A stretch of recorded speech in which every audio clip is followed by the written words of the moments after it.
Hey guys, Michelle here for the Together We Are Mondays.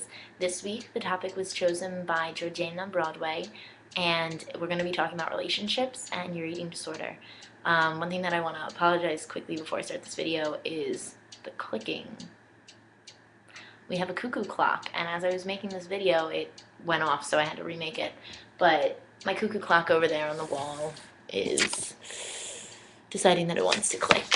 So that is that story. But anyway, this week, as I said, the topic is relationships. Now, because I've never had a boyfriend, and I've never dated, I'm going to skip that side, and I'm just going to talk about friends. Now, eating disorders, for those of you who either have one and can relate or who don't know anything about eating disorders, are a very isolationist disease. They want to emotionally detach you and then slowly destroy you from the inside out, so that it seems like you're not really hurting anyone except yourself, where in reality you're hurting your friends, family.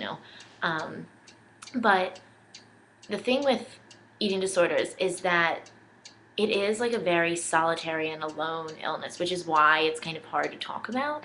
I know when I entered therapy, I couldn't talk about it because for so long I had been going inside instead of reaching out to friends and stuff.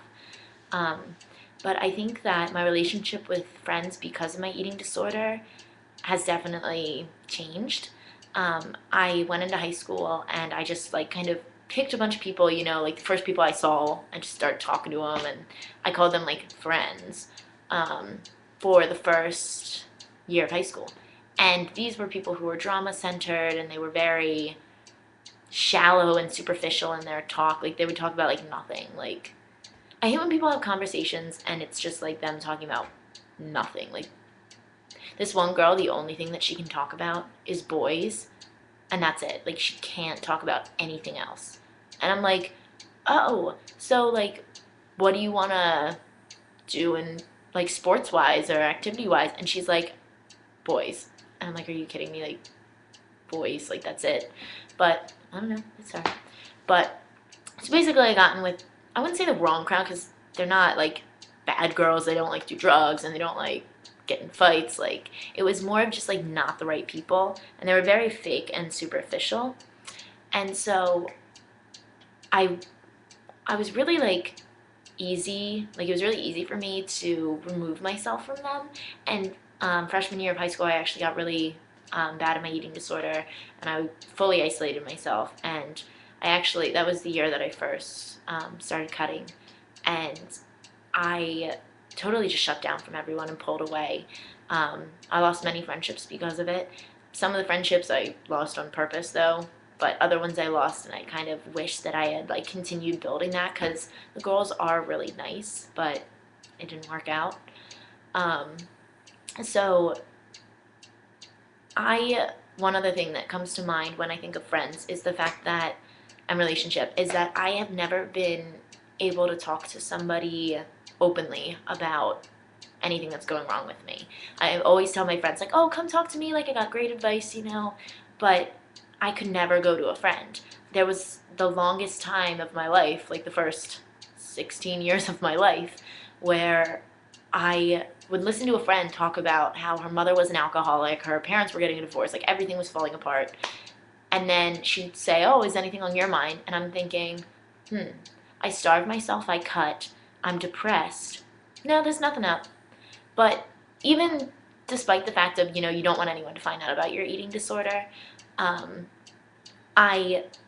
what's it called? I'm forgetting the word. No. Crack my knuckles for you guys. I even felt really embarrassed if I was to go up and say oh my gosh, my mom got in a fight with me the other day and now I'm grounded. That, I could never say that to somebody. It was just, I always felt that your personal things should be kept in, because my mom does not believe in expressing emotions. She does not believe that you have a right to express emotions, which has been really hard, especially now in recovery, when I'm let's do a creative art piece, and I'm sketching and drawing and painting, and she's like, what are you doing? It's so weird. But I definitely didn't have that relationship with friends, and I didn't even know that friends were there for that you could have a relationship with somebody and be just a friend, have fun, on the weekends and stuff, and also have them be supportive and be there for you. Um, so I started therapy, and by this point, I was totally isolated. This one girl actually once told me in school, I would like basically run to my next class, and I would just sit in the class, like read a book, like talk to nobody. And I had 3 classes with this girl, and she said, "I never see you. Like that's so weird. Like where do you go?" And I just didn't talk to people. But last year, as I said, I would never go and talk to anyone. I would never just go up and tell them about my feelings. I know in 2 months after I had started recovery, I was like, I'm never going to tell anyone about my eating disorder. Like, I can't do it. Like, it's okay if I tell like a random stranger who I'm never going to see, but I'm not going to tell somebody that I'll see every day. Um, but then I started a group therapy, and I did it with 5 other girls, and they were like the best possible group that you could ever want, basically. Um, I I learned so much in that group. It was supposed to last 8 weeks. We went for 6 months because we were just a group that clicked, and we were all learning so much from that group. Um, but they taught me that you can be supported by a friend, and that you can walk up to them and say, "Hey, look, I had nothing to eat today. Like, can you help me?"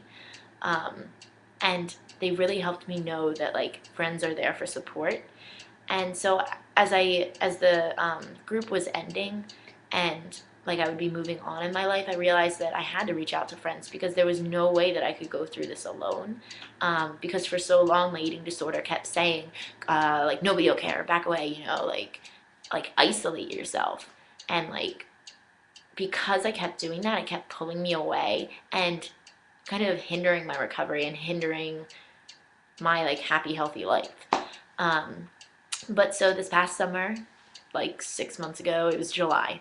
Um, I told my one friend about my eating disorder, and I told her about my cutting, and I told her like everything, and she was just so supportive. She was amazing. Like there were days that I called her up over the summer saying I want to cut, and she would just talk to me and like talk me through it, and there were days where I would have like a bad day, and the next day I wouldn't like know that it was going to be a bad day, and I was going to restrict and just not eat. And I called her up, and I was like I don't know what to do. Like I'm freaking out. Like I know I'm not going to eat. Like I just can't. And I went over to her house like last minute, and I kind of invited myself over, which was funny. But so I kind of just went over, and it's like 5 o'clock in the afternoon, and I still haven't had anything to eat. But she like talked to me, and like, oh, it was so nice. Like we went out and got pizza. Like it was she has been so supportive. And so I actually told 2 of my other friends. Um, and the one of them, it's actually really convenient. I drive her to school every day, and so she is like right there if I need to talk to her. The other ones I have to like find them in school. But um, so basically, like my relationship with friends, I kind of started out with not so great people, and I didn't even know what a real friend was. But because I have these 3 friends, 2 of whom know about my cutting too, um, that they've been there to support me, that has been so much like help. And knowing that like I can have a relationship. I know my one friend said once, I said, "Oh my gosh, I hate coming to you telling you that everything's wrong, because like I feel like I'm just like taking all your time with that." And she's like, "That's what friends are for. If you're not going to be with them at their like lowest points, how do you deserve them when they're at their best?" Like I know that's like a quote by Marilyn Monroe too, but she said that, and I was like, "Oh my gosh, it's the best." But I think that my relationship with friends has changed because of my eating disorder.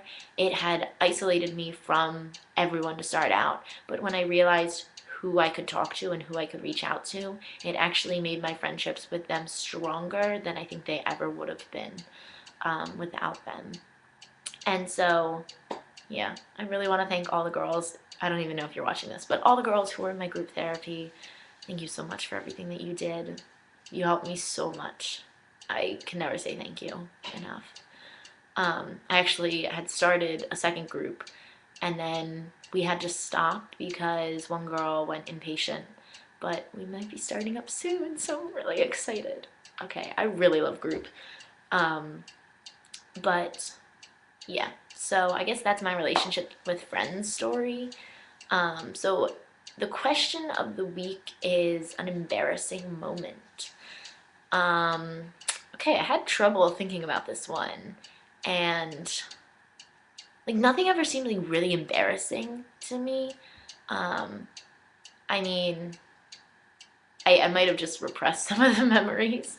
But I mean, like, I did, like, when I was, like, in like, third grade or something, like, shave off half my eyebrow, and I had to go to school, like, every day with, like, pencil, like, drawn on to cover my half an eyebrow that I shaved off. I don't know why. I just, like, picked up my mom's razor, and I was like, oh, this will be fun, and then I just shaved my eyebrow.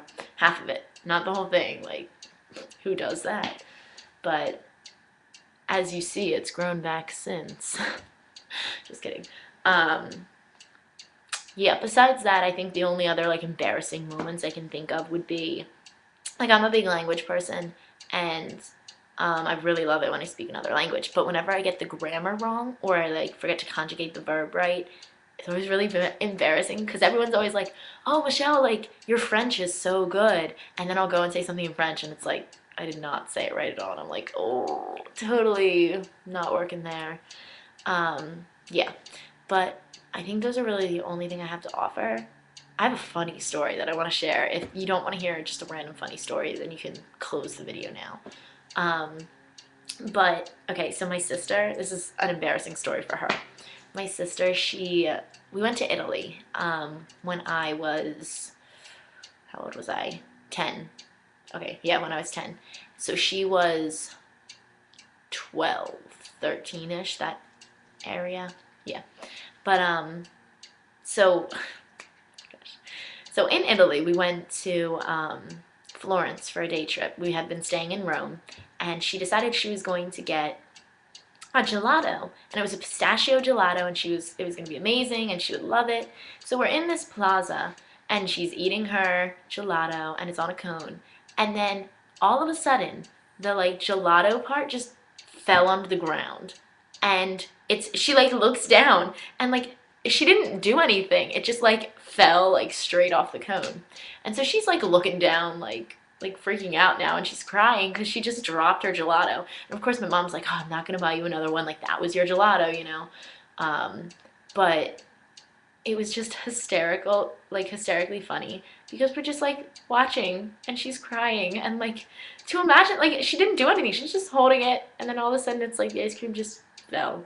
Like it was really funny. But I guess you might have had to be there, had to have been there. Yeah. Okay. But I can't wait to hear what the other girls' stories are and hear what they have to say on the topic of the week. Yeah, so I will see you guys next Monday. And yeah, but if you guys have any questions, feel free to send them in. Things that you want us to address, don't hesitate. Also, side note, I'm becoming addicted to Twitter. No, not Twitter, Tumblr.